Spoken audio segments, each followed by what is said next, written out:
Hallelujah. എബ്രായർക്കെഴുതിയ ലേഖനം 10-ാം അധ്യായം അതിന്റെ 23-ാമത്തെ വചനം. ഹല്ലേലൂയ.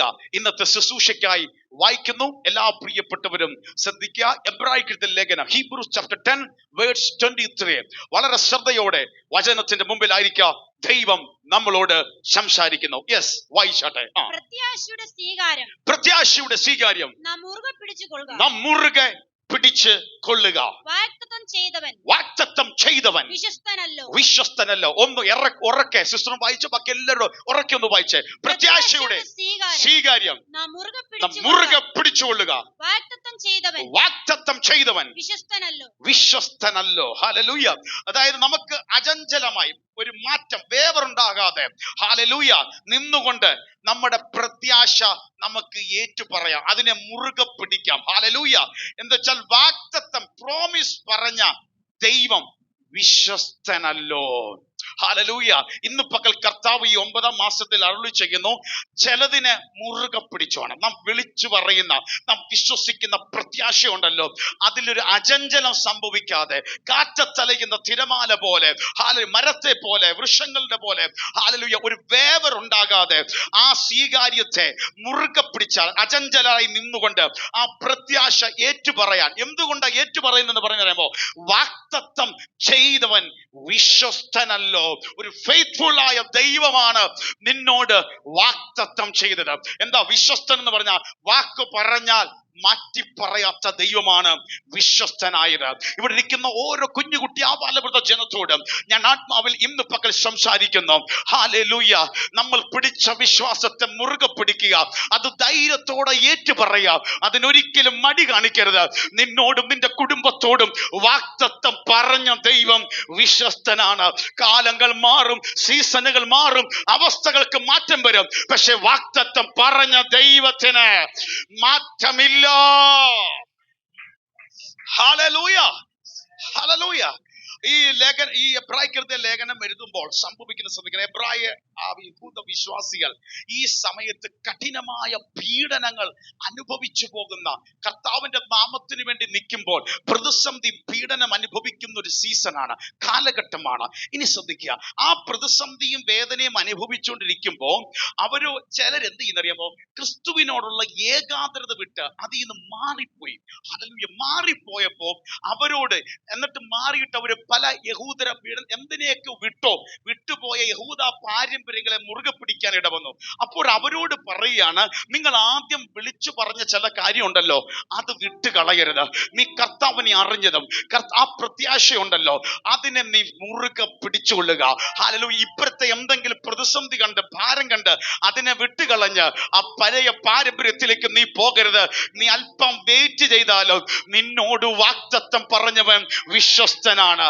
നിന്നോട് ദൂത് പറഞ്ഞ ദൈവം, ഹല്ലേലൂയ, അന്ത്യനാൾ വരെ നിന്നെ കാക്കാന്ന് പറഞ്ഞ ദൈവം, അവന്റെ 2ാമത്തെ വരവിൽ നിന്നെ ചേർത്ത് കൊള്ളാമെന്ന് പറഞ്ഞ വാഗ്ദത്തം, നിന്റെ രക്ഷയുടെ പൂർത്തി, ഈ വാഗ്ദത്തം ചെയ്ത ദൈവം വിശ്വസ്തനായ ദൈവമാണ്. ഹല്ലേലൂയ. അതുകൊണ്ട് മുറുകെ, ഒറ്റ വാക്കിൽ പറഞ്ഞാൽ ദൈവം തന്റെ ദൈവത്തിന്റെ വാഗ്ദത്തങ്ങൾ ഒരിക്കലും പരാജയപ്പെടാത്തതുകൊണ്ട് അവനിൽ വിശ്വസിക്കുന്ന ഒരു വ്യക്തിയും നിരാശപ്പെടേണ്ടി വരത്തില്ല. ഒരിക്കൽ കൂടെ ഞാൻ ആ വാക്ക് പറയാം. ദൈവം തന്റെ വാഗ്ദത്തങ്ങളിൽ നിറവേറ്റാൻ പെടാത്തത് കൊണ്ട് അവനിൽ ആശ്രയിക്കുന്ന, വിശ്വസിക്കുന്ന മക്കൾ ഒരിക്കലും നിരാശരാകാൻ ദൈവം അനുവദിക്കത്തില്ല. ഇവിടെ ഇരിക്കുന്ന ഓരോരുത്തരെയും നോക്കി ഞാൻ ആത്മാവി പ്രവചിക്കുക, ദൈവം തന്റെ വാഗ്ദത്തം നിറവേറ്റാൻ പരാജയപ്പെടാത്ത ദൈവമായതുകൊണ്ട് അവനിൽ ആശ്രയിക്കുന്ന നീ ലജ്ജിച്ചു പോകാൻ, തലതാട്ടാൻ എന്റെ ദൈവം അനുവദിക്കത്തില്ല.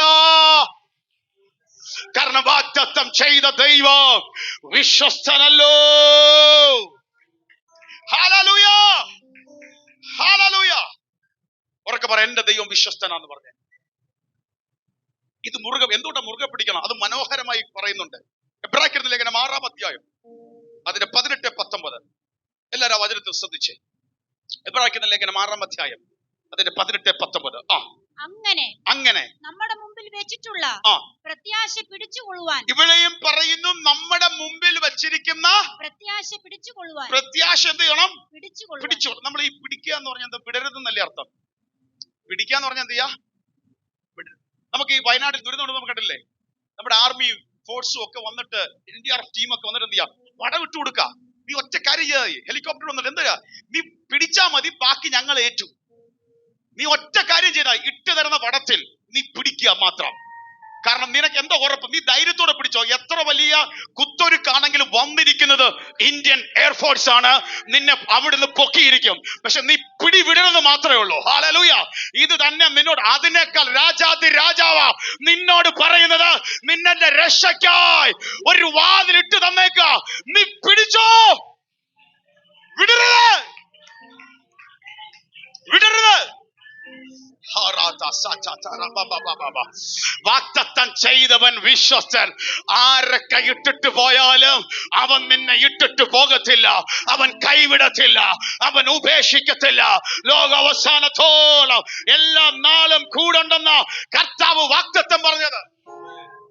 ആ വാക്ക് മനോഹരമായി ശ്രദ്ധിച്ചോ, വായിച്ചോ. അങ്ങനെ പ്രത്യാശ പിടിച്ചുകൊള്ളുവാൻ ശരണത്തിനായി ഓടി വന്ന നാം മാറിപ്പോകാത്തതും. ഈ ശരണത്തിനായി ഓടി വന്ന പഴയ നിയമത്തിൽ ഈ സങ്കേത ഗോപുരങ്ങളുണ്ട്. ഈ കൊല ചെയ്തവൻ, പാപം ചെയ്തവൻ ഓടി ശരണം പ്രാപിക്കാൻ ഈ സങ്കേത ഇതിലോട്ട് കേറിയാൽ പിന്നെ അവനെ തുടരുന്ന പറയുന്നത്. ഒരാൾ സറണ്ടർ ആയി കഴിഞ്ഞാൽ, നമ്മൾ ചെയ്തിട്ടില്ലേ, പട്ടാളക്കാര് എതിർ രാജ്യത്തിന്റെ പട്ടാളമാണ്, അവര് ആയുധം വെച്ച് മുട്ടുകുത്തി കൈ ഉയർത്തിയാൽ പിന്നെ അവനെ എന്ത് ചെയ്യത്തില്ല, ഷൂട്ട് ചെയ്യത്തില്ല. കാരണം അതൊരു മാന്യതയാണ്. ഇനി അവനെ തുടച്ചില്ല, എന്തെങ്കിലും വിചാരണ നടപടികളിലേക്ക് പോത്തും പിന്നെ അവന്റെ ആയുഷിനെ, ശരീരത്തെ എന്ത് ചെയ്യത്തില്ല, തുടച്ചില്ല. എന്ന് പറഞ്ഞ പോലെ ഓടി ശരണം പ്രാപിക്കാൻ പഴയ നിയമത്തിൽ വെച്ചിരിക്കുന്നതാണ്. ഇതേപോലെ നീ ഓടി ഇതിന്റെ അകത്ത് വന്നിട്ടുണ്ടെങ്കിൽ നിനക്ക് സുരക്ഷിതമാണ്. എന്നിട്ട് വായിച്ച പൂർത്തീകരിച്ചോ. ഓടി വന്ന നാം മാറിപ്പോകാത്തതും ദൈവത്തിനെ പോഷ്ക് പറയാൻ കഴിയാത്തതുമായ രണ്ടു കാര്യങ്ങളാൽ. മാറിപ്പോകാത്ത, പോഷ്ക് പറയാത്ത രണ്ട് കാര്യം, അൺചേഞ്ച് ആയ രണ്ട് കാര്യം മനസ്സിലായിക്കോ. എന്തുകൊണ്ടാണ് ഈ മുറുകെ പിടിക്കണോന്ന് പറഞ്ഞത്? ദൈവത്തിന്റെ രണ്ട് കാര്യങ്ങൾക്ക് എന്തില്ല, മാറ്റമില്ല. രണ്ട് കാര്യങ്ങൾക്ക് മാറ്റില്ല. അത് വായിച്ചു പൂർത്തിച്ചു മനസ്സിലായോ? രണ്ട് കാര്യങ്ങളാൽ ശക്തിയുള്ള പ്രബോധനം പ്രാപിപ്പാൻ ഇടവരുന്നു. ആ പ്രത്യാശ നമുക്ക് ആത്മാവിന്റെ ഒരു നങ്കൂരം തന്നെ, അത് നിശ്ചയവും സ്ഥിരവും തിരശ്ശീലക്കകത്തേക്ക് കടക്കുന്നതുമാകുന്നു. ഒരു മിനിറ്റ്, നീ മുറുകെ പിടിച്ചോളൂ. നീ ഓടിക്കേറിയത് അവന്റെ സന്നദ്ധിയിലാണ്. നീ മാറിപ്പോകരുത്. കാരണം ദൈവത്തിന്റെ രണ്ട് കാര്യങ്ങൾക്ക് മാറ്റമില്ല. എന്താ രണ്ട് കാര്യങ്ങൾക്ക്? ഒന്ന്, ദൈവത്തിന്റെ വചനത്തിനും ദൈവത്തിന്റെ വാഗ്ദത്തങ്ങൾക്കും മാറ്റമില്ല. അല്ലെങ്കിൽ ദൈവത്തിന്റെ അരുളപ്പാടും പ്രോമിസിനും ദൈവത്തിന്റെ സ്വഭാവത്തിനും എന്തില്ല, മാറ്റമില്ല. ദൈവത്തിന്റെ വചനത്തിന്, ദൈവം പറഞ്ഞ പ്രോമിസ്, ദൈവത്തിന്റെ ഞാൻ ചെയ്തോളാം എന്ന് പറഞ്ഞ വാഗ്ദത്തം ഉണ്ടല്ലോ, ഇത് രണ്ടിനും മാറ്റമില്ല. ദൈവത്തിന്റെ സ്വഭാവത്തിന് മാറ്റമില്ല. ദൈവത്തിന്റെ പ്രോമിസിനും അവന്റെ വചനത്തിനും, ഈ രണ്ട് കാര്യത്തിനും എന്തൊക്കെ വന്നാലും ഒരു മാറ്റമില്ല. ഇവിടെ ഇരിക്കുന്ന എല്ലാവരോടും ദൂത് പറയാ, നിന്നോട് ദൈവം ചിലത് പറഞ്ഞിട്ടുണ്ടെങ്കിൽ അത് മാറ്റമില്ല. ഹല്ലേലൂയ. ദൈവത്തിന്റെ മാറ്റമില്ലാത്ത വചനത്തിന് അതിനൊരു മാറ്റം ഇല്ല. ഹല്ലേലൂയ. എത്ര പേര് വിശ്വസിക്കുന്നുണ്ട് ഇന്ന് പകൽ? അതുകൊണ്ടാ പറഞ്ഞത്, നീ ഇതിനെ ധൈര്യത്തോടെ മുറുകെ പിടിച്ചോ. ഹല്ലേലൂയ. എന്നിട്ട് പറയുന്നു, ഈ പ്രത്യാശയാണ് നമ്മുടെ ആത്മാവിന്റെ നങ്കൂരം. എന്താ നങ്കൂരം? ആങ്കർ. ഈ കപ്പലൊക്കെ തീരത്തോട് അടുക്കാറാകുമ്പോ ഇടുന്നതാണ് എന്ത് ചെയ്യുന്നത്, അതിട്ട, അല്ലെങ്കിൽ ഈ എന്താണ് ഓളം ചെറിയ കാറ്റടിക്കുമ്പോ എന്ത് ചെയ്യും, ആടി ഉലഞ്ഞുകൊണ്ടിരിക്കും. നിങ്ങൾ ശ്രദ്ധിച്ചില്ലേ? കടപ്പുറത്ത് പോകുന്ന ശ്രദ്ധിച്ചില്ല, അല്ലെങ്കിൽ വീഡിയോയിൽ കണ്ടിട്ടില്ലേ? നമ്മൾ കാണുമ്പോൾ നമ്മൾ ഇരിക്കും, എന്തിനാ ഇത് കെട്ടിയിട്ടേക്കുന്നത്, ആരെങ്കിലും എടുത്തോണ്ട് പോകുന്നതിന് മാത്രമല്ല, കെട്ടിയിട്ടില്ലെങ്കിൽ പിറ്റേ ദിവസം രാവിലെ വരുമ്പോഴത്തേക്ക് ഈ ചെറിയ, നമ്മൾ കാണുമ്പോൾ വലിയ കുഴപ്പമൊന്നുമില്ല, പക്ഷെ ഇത് ഇങ്ങനെ തെന്നി തെന്നി തെന്നി തെന്നി തെന്നി ഒറ്റ രാത്രി കൊണ്ട് അടുത്ത വേറെ ഏതെങ്കിലും കരയെ പോയിക്കോളും. അതുകൊണ്ടാണ് കെട്ടിയിടുക. അല്ലെങ്കിൽ ആ കപ്പൽ ആങ്കർ വെയിറ്റ് ഉള്ളത് താരത്തെ അതിന്റെ ചെളിയിലേക്ക് കിലോ കണക്കിന് ഭാരമുള്ളത് താത്തിട്ട് കപ്പലിനെ ബാലൻസ് ചെയ്യും. ഇതുപോലെ എന്താ, നീ തെന്നി മാറിപ്പോകാതിരിക്കാൻ ഇത് തന്നെയാണ് ആത്മാവിന്റെ നങ്കൂരമാണ് ഈ പ്രത്യാശ. ദൈവത്തിൽ മുറുകെ പിടിക്കുന്നതിനോട് പ്രത്യാശ പറയുന്നു. അവന്റെ രണ്ട് കാര്യങ്ങൾക്ക് മാറ്റമില്ല. വചനത്തിലും അവന്റെ പ്രോമിസിലും വാഗ്ദത്തങ്ങൾക്കും ദൈവത്തിന് മാറ്റമില്ല. ഹല്ലേലൂയ. നിന്നെ രക്ഷിക്കാമെന്ന് പറഞ്ഞ് അവസാന തുള്ളി രക്തം നൽകി നമ്മെ രക്ഷിച്ച് മക്കളും അവകാശമാക്കി അങ്ങ് നിത്യത വരെ എത്തിക്കാമെന്ന് പറഞ്ഞ ഹല്ലേലൂയ, വീണ്ടും വന്ന് നിന്നെ ചേർത്താമെന്ന് പറഞ്ഞ് ആത്മാവിന്റെ മുദ്രയായി അച്ചാരമായി പരിശുദ്ധാത്മാവിനെ തന്നിട്ടുണ്ടെങ്കിൽ അവന് മാറ്റം ഇല്ല. ഹല്ലേലൂയ. നിന്നെ ഇവിടെ ജയത്തോടെ നടത്തി നിത്യതയോളം കൊണ്ടെത്തിക്കാൻ അവൻ വിശ്വസ്തനാണ്. ദൈവം മാറ്റമില്ലാത്തത് കൊണ്ട് ഈ പ്രത്യാശ മുറുകെ പിടിക്കേ.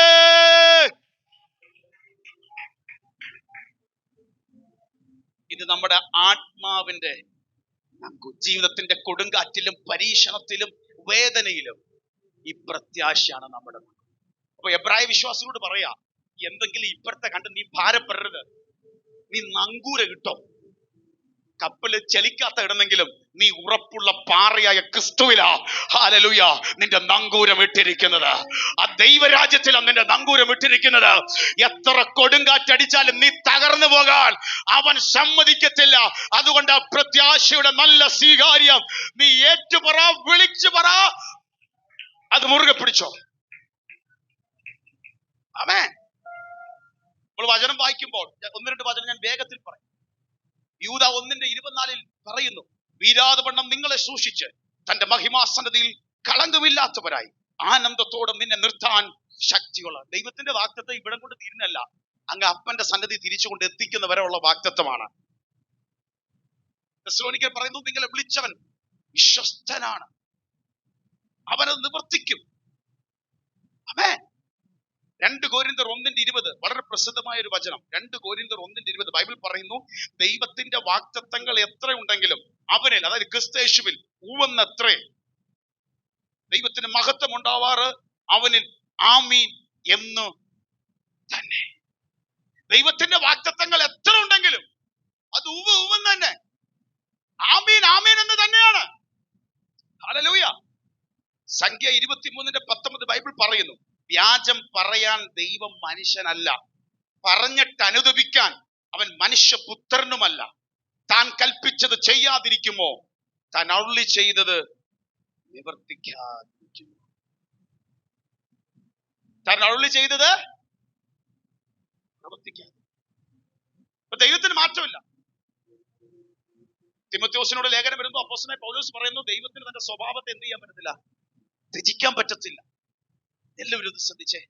എത്ര കാറ്റിലും എത്ര കൊടുങ്കാറ്റിലും നങ്കൂരം ഇട്ട് നിൽക്കുന്ന കപ്പലിന് ഒരു പ്രത്യാശ ഉള്ളതുപോലെ ആത്മാവിന്റെ നങ്കൂരമായ കർത്താവിന്റെ വാഗ്ദത്തങ്ങളെ മുറുകെ പിടിച്ചു കൊള്ളുക. നീ ഭാരപ്പെടണ്ട. വാഗ്ദത്തം ചെയ്ത ദൈവം വിശ്വസ്തനാ. വാക്ക് പറഞ്ഞിട്ട് ദൈവം അനുദപിക്കത്തില്ല. അവൻ അത് പൂർത്തീകരിക്കും നമ്മുടെ ജീവിതത്തിന്റെ അകത്ത്. നമ്മൾ എന്താ ചെയ്യണ്ടേ? ഇതിനെ മുറുകെ പിടിക്കണം. മുറുകെ പിടിക്കാന്ന് പറഞ്ഞാൽ നമ്മൾ ആദ്യം നാം ഏറ്റു പറയുന്നതാണ് പറഞ്ഞത്. നമ്മളത് പറയണം. പറഞ്ഞ് നമ്മൾ അതിന് എന്ത് ചെയ്യണം? മുറുകെ പിടിക്കണം. നിങ്ങൾ എല്ലാവരോടും പറയാം, ഒരു ബ്ലെസ്സിങ് അനുഭവിക്കാൻ പറയാം. ദൈവ വാഗ്ദത്തങ്ങളെ വചനത്തെ നമ്മൾ ഉറപ്പായി എന്ത് ചെയ്യണം? വിളിച്ചു പറയാം. ഒരു വാക്ക് ശ്രദ്ധിച്ചേ. 2 കൊരിന്ത്യർ 4:13 അതൊന്ന് ശ്രദ്ധിക്കാൻ നല്ലതായിരിക്കും. 2 കൊരിന്ത്യർ 4:13. 2 കൊരിന്ത്യർ 4:13 വായിച്ചു. ഞാൻ വിശ്വസിച്ചു, അതുകൊണ്ട് ഞാൻ സംസാരിച്ചു. ഞാൻ വിശ്വസിച്ചു, അതുകൊണ്ട് ഞാൻ സംസാരിച്ചു. എന്ന് എഴുതിയിരിക്കുന്നത് പോലെ വിശ്വാസത്തിന്റെ അതേ ആത്മാവ് ഞങ്ങൾക്കുള്ളതിനാൽ ഞങ്ങളും വിശ്വസിക്കുന്നു, അതുകൊണ്ട് സംസാരിക്കുന്നു. അതുകൊണ്ട് എന്ത് ചെയ്യുന്നു? സംസാരിക്കുന്നു. ഞങ്ങൾ വിശ്വസിക്കുന്നു, ഞങ്ങൾ ആത്മാവിൽ എന്ത് ചെയ്യുന്നു? സംസാരിക്കുന്നു. പ്രിയരെ, നമ്മുടെ വിശ്വാസം ദൈവം തന്ന വാഗ്ദത്തത്തെ നമ്മൾ വിളിച്ചു പറയുന്നവരാണ്. നമ്മൾ എന്ത് ചെയ്യണം? വിളിച്ചു പറയണം. നമ്മൾ വിശ്വസിക്കുന്നത് എന്ത് ചെയ്യണം? ഉറക്കെ പറ, കരമുയർത്തി. വിശ്വസിക്കുന്നത് വിളിച്ചു പറയണം. ആമേൻ. നമ്മൾ വിശ്വസിക്കുന്നത് നമ്മൾ എന്ത് ചെയ്യണം? വിളിച്ചു പറയണം. നമ്മുടെ അകത്ത് വിശ്വാസം വർദ്ധിക്കും. അന്ധകാര മണ്ഡലങ്ങൾ അത് കേൾക്കും. നമ്മൾ വിശ്വസിക്കുന്നത് നമ്മൾ എന്ത് ചെയ്യണം? അത് നാം സ്വീകരിച്ചു വരാം. അതിന് ഇംഗ്ലീഷിൽ പറയുമ്പോൾ മനസ്സിലാവും. നമ്മൾ ആ കൺഫെഷൻ ചെയ്യുന്ന, നാം പറയുന്ന പ്രത്യാശയുണ്ടല്ലോ, ഹല്ലേലൂയ, അതിനെ നീ മുറുകെ പിടിക്കുക. വാഗ്ദത്തം ചെയ്ത ദൈവം വിശ്വസ്തനല്ലോ. ഹല്ലേലൂയ. അതുകൊണ്ട് ശബ്ദം കേൾക്കുന്ന പ്രിയപ്പെട്ടവരെ, ദൈവത്തിന്റെ വാഗ്ദത്തത്തെ, വചനത്തെ ഉറക്കെ വിളിച്ചു പറയാം. നമ്മുടെ വീട്ടിലാകാം, നമ്മുടെ അനുഭവത്തിലാകാം, എന്തുമായിക്കോട്ടെ, നമ്മുടെ വായിന് ആദ്യം ആ വചനത്തെ വിളിച്ചു പറഞ്ഞു, എന്റെ ദൈവത്തെ ഞാൻ അനുഗ്രഹം പ്രാപിക്കും. ഹല്ലേലൂയ. വചനത്തിൽ പറഞ്ഞു, എബ്രായർ 13:6 പറയുന്ന പോലെ, കർത്താവ് എനിക്ക് തുണ, ഞാൻ പേടിക്കയില്ല. മനുഷ്യൻ എന്നോട് എന്തു ചെയ്യാൻ പറ്റും? നാം ധൈര്യത്തോടെ പറയാന്നാ പറയുന്നത്. കർത്താവ് എനിക്ക് തുണ, ഞാൻ പേടിക്കയില്ല. മനുഷ്യൻ എന്നോട് എന്തു ചെയ്യാൻ സാധിക്കും? അപ്പൊ നമ്മുടെ ജീവിതത്തിൽ ആ വിശ്വാസത്തിന്റെ വചനത്തെ നമ്മൾ എന്ത് ചെയ്യണം? ഉറക്കെ വിളിച്ചു പറയണം.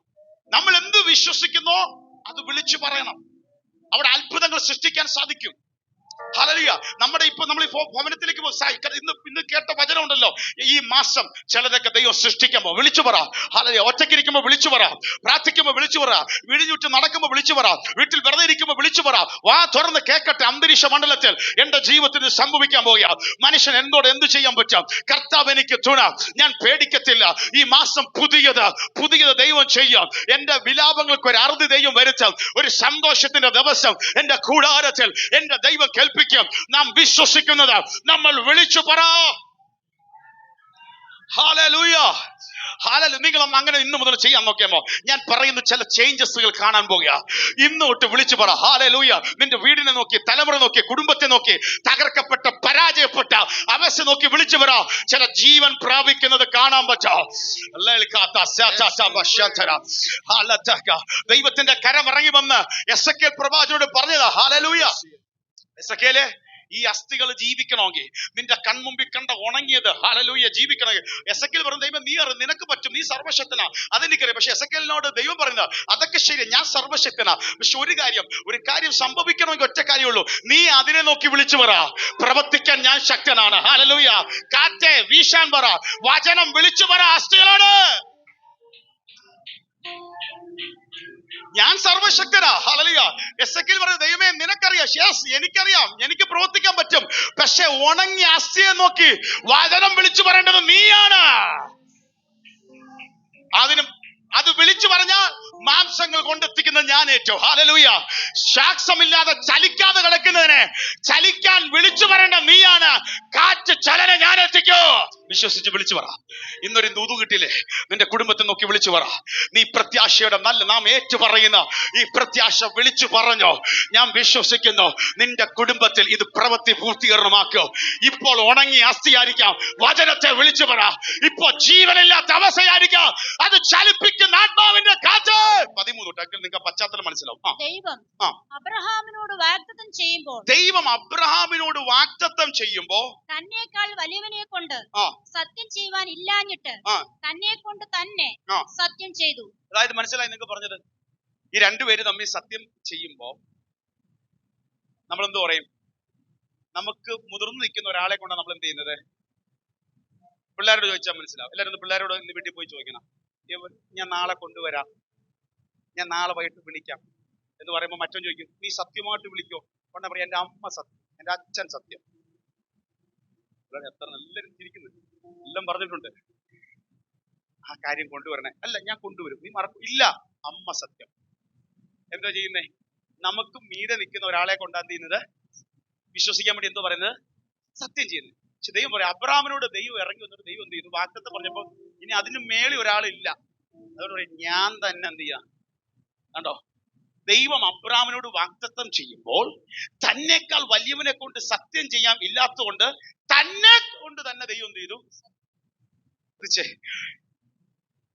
പക്ഷെ ദൈവം എന്ത് ചെയ്തു? ഞാൻ എന്നെ തന്നെ കൊണ്ട് എന്ത് ചെയ്യുന്നുണ്ട്? സത്യം ചെയ്യും.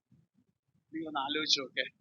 അബ്രഹാമിനോട് ഇറങ്ങി വന്നിട്ട് ദൈവം പറയാ, ആ ശബ്ദം കേൾക്കുക, ഞാൻ എന്നെ കൊണ്ട് തന്നെ നിന്നോട് സത്യം ചെയ്യുന്നു. എന്നിട്ട് ഞാൻ നിന്നെ അനുഗ്രഹിക്കുകയും നിന്നെ വർദ്ധിപ്പിക്കുകയും ചെയ്യുമെന്ന് അരുളിച്ചെയ്തു. ഞാൻ നിന്നെ അനുഗ്രഹിക്കുകയും വർദ്ധിപ്പിക്കുകയും ചെയ്യും. I bless you surely and multiply. ഞാൻ നിന്നെ അനുഗ്രഹിക്കും, ഞാൻ നിന്നെ എന്ത് ചെയ്യും? ദൈവാനുഗ്രഹത്തിന്റെ ഏറ്റവും 2 വാക്കുകൾ. ഞാൻ നിന്നെ അനുഗ്രഹിക്കും, ഞാൻ നിന്നെ. ഉൽപ്പത്തി പുസ്തകത്തിൽ ഇറങ്ങി വന്ന ആദാഹവ്വയും ദമ്പതിമാരെ ദൈവം ആശീർവദിക്കുമ്പോഴും അത് തന്നെ പറയുന്നത്, ഞാൻ നിന്നെ അനുഗ്രഹിക്കുകയും വർദ്ധിപ്പിക്കുകയും ചെയ്യും. ദൈവത്തിന്റെ ബ്ലെസ്സിംഗ് ആണ്. ദൈവത്തിന്റെ വായിൽ നിന്ന് വരുന്ന ഒരു വചനമാണ്. ഞാൻ നിന്നെ അനുഗ്രഹിക്കുകയും വർദ്ധിപ്പിക്കുകയും ചെയ്യും. ഇനി വാക്യം വായിച്ചു.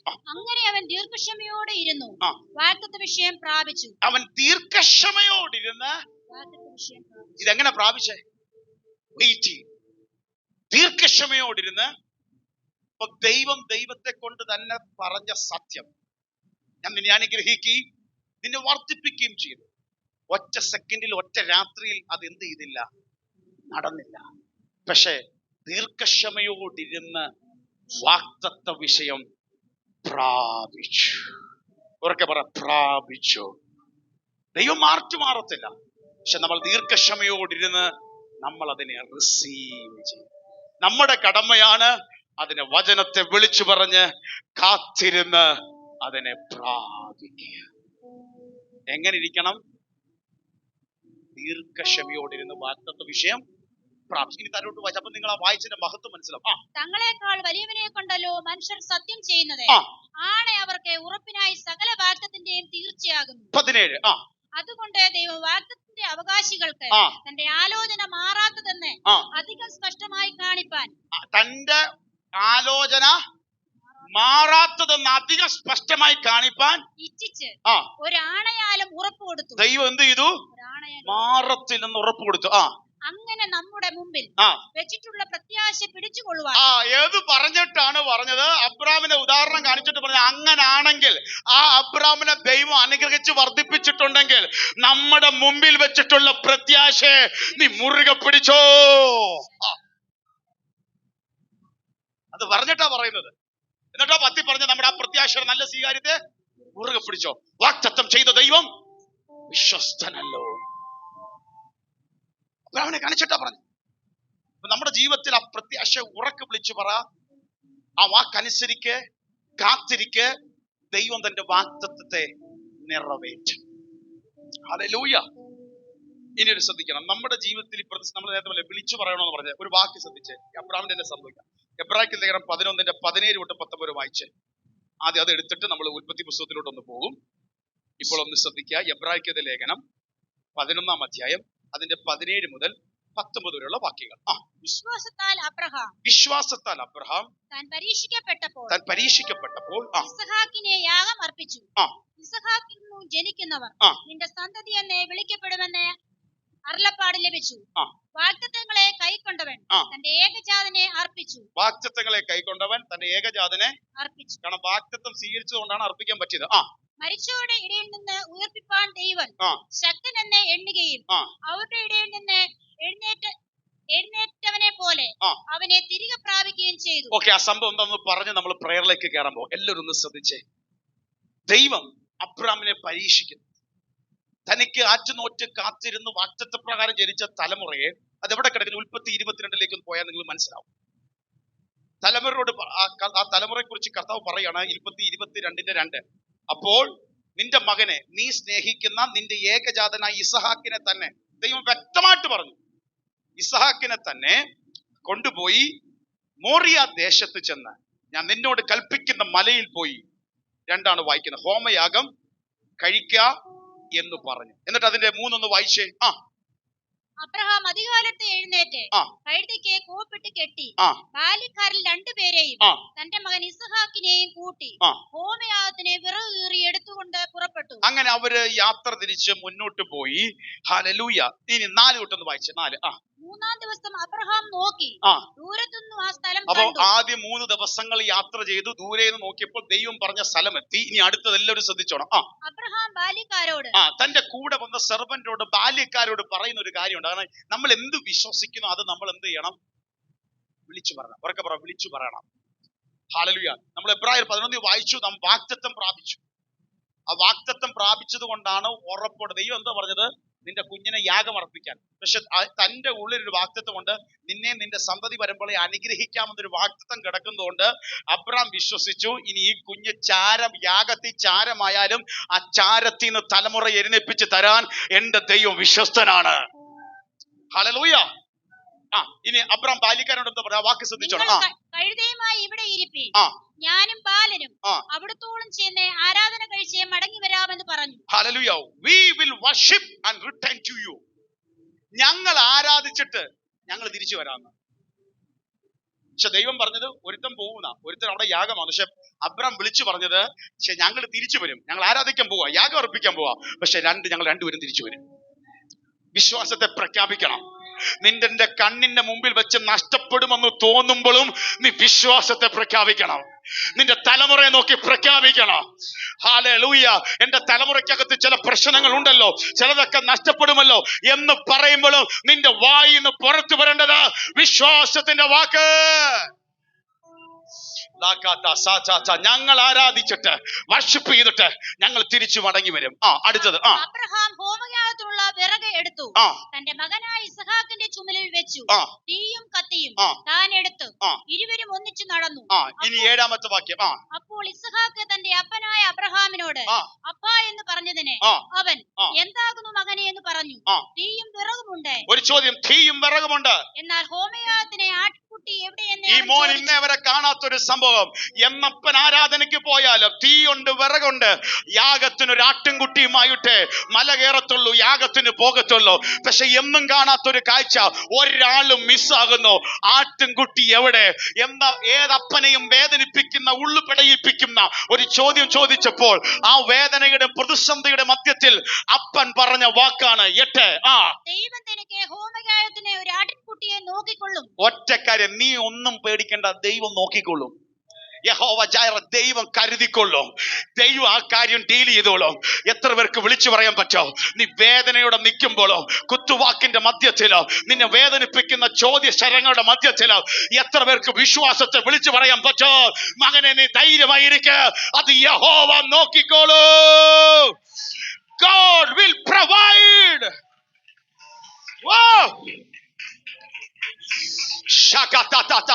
ഇതാ വിശ്വാസം. നീ എന്ത് വിശ്വസിക്കുന്നു അത് വിളിച്ചു പറ.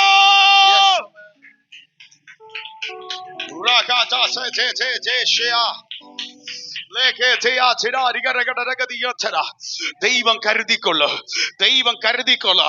ഹല്ലേലൂയ. കർത്താവിന്റെ മേശ ഇവിടെ ഇരിക്കുമ്പോ ദൈവ കുഞ്ഞ, നീ ഭാരപ്പെടണ്ട. നിനക്ക് വേണ്ടി എങ്ങനെ സംഭവിക്കും എന്ന് പറയുമ്പോൾ ആരറക്കപ്പെടുമെന്ന് ചോദിക്കും. നീ ഭാരപ്പെടണ്ട. ഇന്നേക്ക് 2000 വർഷങ്ങൾക്ക് മുമ്പ് ദൈവ കുഞ്ഞാടായ യേശു കർത്താവ് നിനക്ക് പകരമായി, നിന്റെ പാപത്തിന്റെ പകരമായി കാൽവറയിൽ നിനക്കായി. ഹല്ലേലൂയ. ഇവര് പോയി കരുതിക്കൊള്ളൂ എന്ന് പറഞ്ഞു. വിറകടുക്കി, തീയെടുത്ത് സെറ്റായി. ലാസ്റ്റ് മോനെ ഞെട്ടിച്ചുകൊണ്ട് അവൻ അതുവരെ ചോന്ന വിറകിന്റെ മേൽ അവനെ കിടത്തി. ഇതുവരെ വിറക് എവിടായിരുന്നു? അവന്റെ ഒന്നി തലയില് അല്ലെങ്കിൽ തോളത്ത്, ഏതെങ്കിലും ചിന്തിച്ചു. ഇപ്പൊ വിറക് എവിടാ? അവന്റെ കീഴിൽ. അവനെവിടാ? വിറകിന്റെ മീതെ. അപ്പൻ കത്തിയെടുത്ത് വെട്ടാൻ ഊഞ്ഞപ്പോ സ്വർഗത്തിനൊരശരീരെ ഒരു ശബ്ദം. തിരിഞ്ഞു നോക്കുമ്പോ ഒരാട്ടിൻകുട്ടിയെ കാണുന്നു, കൊമ്പിൽ കുരുങ്ങിക്കിടക്കുന്നതിനെ കാണുന്നു. ഇന്ന് പകൽ ദൈവം നിനക്ക് വേണ്ടി കരുതും. നീ എന്തു വിളിച്ചു പറയുന്നോ അത് നിന്റെ കണ്ണിന്റെ മുമ്പിൽ വെളിപ്പെടും. സ്വർഗത്തിൽ നിന്നൊരു ദൂതൻ, അബ്രാമേ അബ്രാമേ, ബാലന്റെ മേൽ കൈവെക്കരുത്. കേട്ട ശബ്ദത്തിന് തിരിഞ്ഞു നോക്കുമ്പോൾ പിന്നാമ്പുറത്ത് ഒരാട്ടിൻകുട്ടി കൊമ്പിൽ പിടിപെട്ട് കിടക്കുന്നു. ഹല്ലേലൂയ. ഞാനൊരു ദൂത് പറയാം. ഈ മാസങ്ങളിൽ നീ വിളിച്ചു പറയുന്നത് നീ കാണാൻ പോവാ.